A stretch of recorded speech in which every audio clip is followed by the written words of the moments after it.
જૂનાગઢના ગિરનાર પર્વત પર 12 વર્ષના બાળક પર સિંહના હુમલાની હૃદયદ્રાવક ઘટનાનો મામલો ખેડાના મહેમદાવાદ તાલુકાના મોદજ ગામમાં અને પરિવારમાં દુઃખનો માહોલ। 12 વર્ષનો મયુરસિંહ ચૌહાણ પરિવાર સાથે યાત્રાએ ગયો હતો। ગિરનાર ચડતી વખતે મયુરસિંહ કાકાનો હાથ પકડીને પગથિયા ચડી રહ્યો હતો। આ દરમિયાન અચાનક સિંહે હુમલો કરી બાળકને જંગલ તરફ ખેંચી ગયો હતો।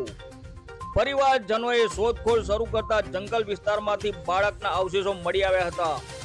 ઘટનાના પગલે મોદજ ગામમાં સહિત સમગ્ર વિસ્તારમાં શોકની લાગણી ફેલાઈ ગઈ હતી। મયુરસિંહના પિતા મહેન્દ્રભાઈ અને માતા સીતાબહેન ખેતી કામ સાથે સંકળાયેલા હતા।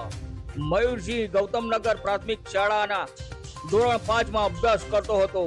દાદા શંકરભાઈએ જણાવ્યું હતું કે મયુરસિંહ તેમના દીકરાનો એકમાત્ર દીકરો હતો। સગા મામાએ જણાવ્યું કે દરરોજ ફોન કરનાર ભાણેજના હવે ક્યારેય ફોન નહીં આવે। પરિવારજનોએ ફોરેસ્ટ વિભાગને જાણ કરી હોવા છતાં મદદ માટે મોડેથી પહોંચ્યું હોવાનો પણ આક્ષેપ કરાયો।